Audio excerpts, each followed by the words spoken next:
पाठ 9 कला का परचम। पाठ प्रवेश।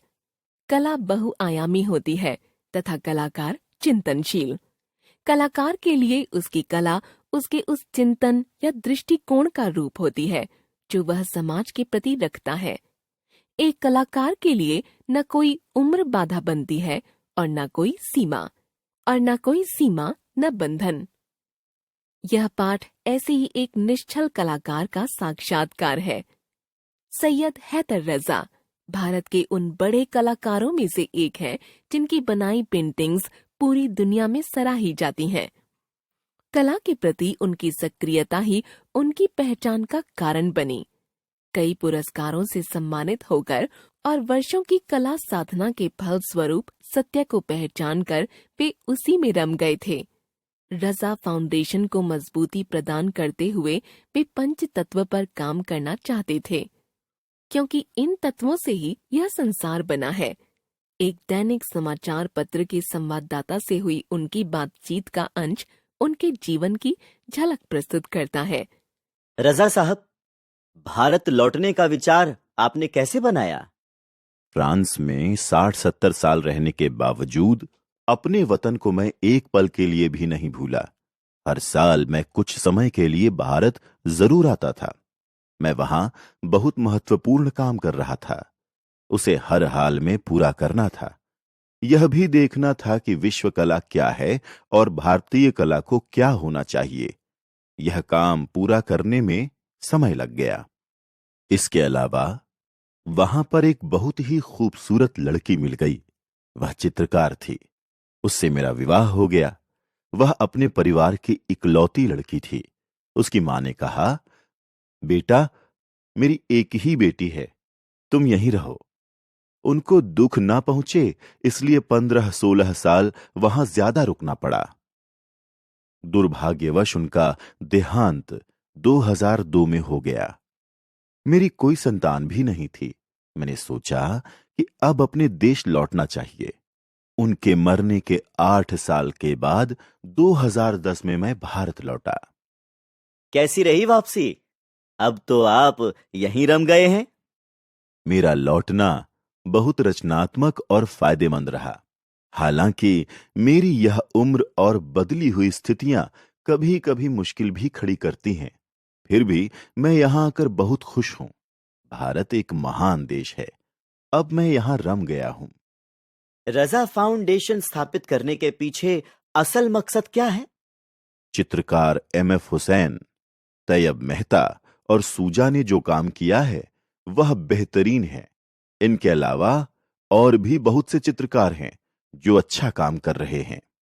उनमें से कुछ चित्रकार यह जानते हैं कि उन्हें किस दिशा में जाना चाहिए, पर कुछ चित्रकार ऐसे हैं जो दुविधा में हैं कि क्या करें। जब कभी युवा चित्रकारों से मिलने का मौका आता है तो बातचीत करने के लिए समय बहुत कम मिलता है।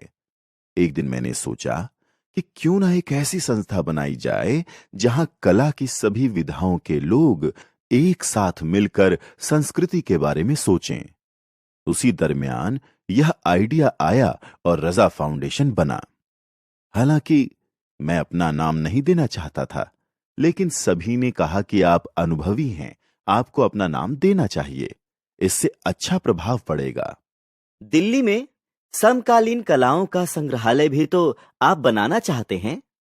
मैं नहीं बना रहा हूं, फाउंडेशन बना रहा है। भारत में सांस्कृतिक जागृति है। नृत्य, संगीत, लेखन, कविता और चित्रकारी में बहुत काम हो सकता है। मेरी इच्छा है कि इस दिशा में कला की सभी विधाओं से जुड़े हुए युवाओं को सही मार्ग दिखाऊं ताकि वे रचनात्मक दिशा में आगे बढ़ सकें। भारतीय कलाकारों में आप किन्हें पसंद करते हैं? कई चित्रकार हैं जिन्हें मैं खूब पसंद करता हूं। वे सभी हमारी पीढ़ी के चित्रकार हैं, जैसे तैयब मेहता, अमृता शेरगिल, गायतोंडे, राम कुमार, अकबर पद्मसी और कृष्ण खन्ना। कुछ युवा चित्रकार भी हैं जिनको मैं पसंद करता हूं, जैसे संजीव भोसकुटे, सुजाता बजाज। नई पेंटिंग्स में किन विषयों पर काम करना चाहते हैं? मैं पंचतत्व पर काम करना चाहता हूं। बचपन से ही शिक्षकों ने जो मार्ग मुझे दिखाया है, उसी पर 60-70 साल से काम कर रहा हूं। अब भी उसी पर काम करना चाहता हूं, क्योंकि पंच तत्व से ही संसार बना है। इसलिए सत्य कहां छुपा है, उसकी खोज करनी चाहिए।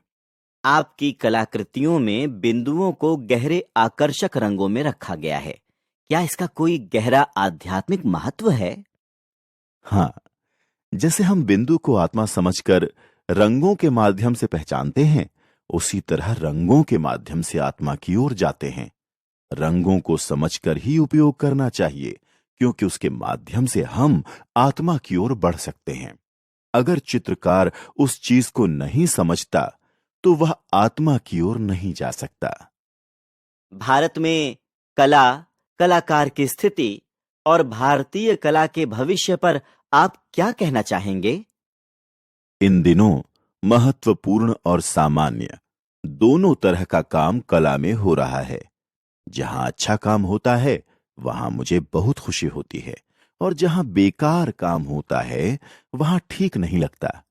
अपनी समझ से हर किसी को निर्णय करना चाहिए कि चित्रकार अपना काम ठीक से कर रहे हैं या नहीं। आधुनिक भारतीय कला का भविष्य बहुत ही उज्जवल है। मुझे पूरा यकीन है कि देश में ही नहीं, बल्कि दुनिया भर में आधुनिक भारतीय कला का परचम लहराएगा।